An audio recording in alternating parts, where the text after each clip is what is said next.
Daniel Shaw here for Get Zone at SHOT Show 2017. I'm here with Lauren Hudson with the Hudson H9. They just launched this thing yesterday. The world shot it. We all enjoyed it. We're looking forward to more, and we're looking forward to seeing it hit the shelves really, really soon. Lauren, why does this gun exist?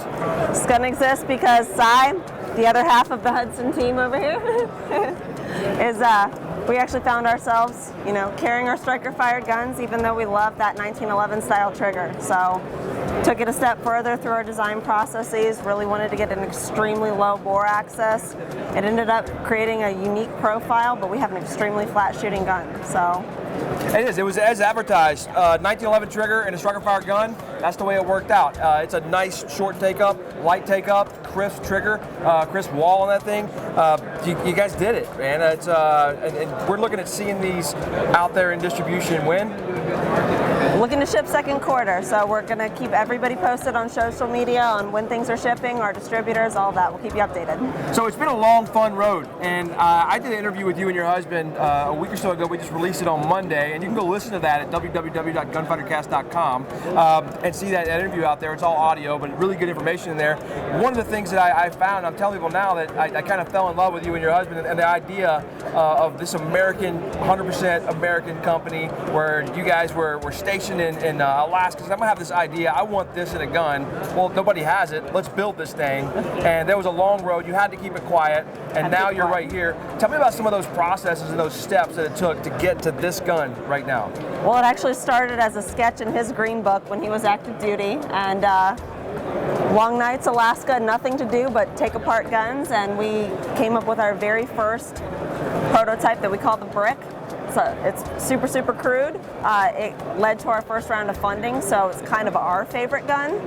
Got us where we were next. We went through 2 more years of prototyping, iteration, changing the sear, making it right. We did not want to tell anybody about it until we felt that we had something to offer. So this is what we call the Brick, where that really got it all started. Your funding and everything else, got the investors on board, and was kind of the beginning, the whole thing. So tell me about this thing. Well, it's the Brick. You want to feel the weight? Sure.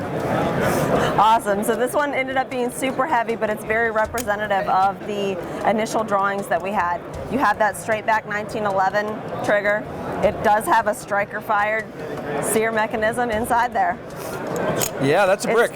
It's super, super spacey looking, but it was our first baby, and this is what got us our funding. Awesome. So can you point out some of the parts that really made that different from anything else that was out there?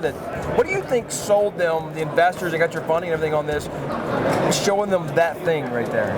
So we really talked about how the market wanted to start looking at lower bore access, people talking about manageability, shot process.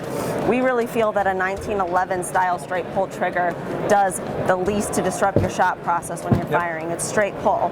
Coupling that with having this recoil mechanism down here, it's our recoil spring, that is actually creating less torque about your wrist because all of these forces are going to come straight back into your hand.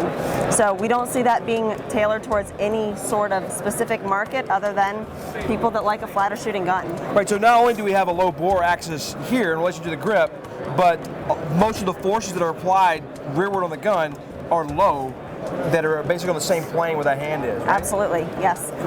Have you found anything from everybody's experience shooting it yesterday and people giving you feedback today that you're going to go back and look at, that you're willing to talk about right now? What we're really excited about right now is making sure that we have all of our aftermarket support online.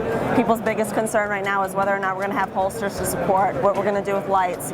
Talking to everybody, we want to get everybody supported, so we're making it happen. Awesome. I'm looking forward to it. I can't wait to have one, and you can look for more from me in the future as I get my hands on one of these permanently and put a lot of rounds down range. Guys, I'm Daniel Shaw here for Get Zone. Thanks for watching.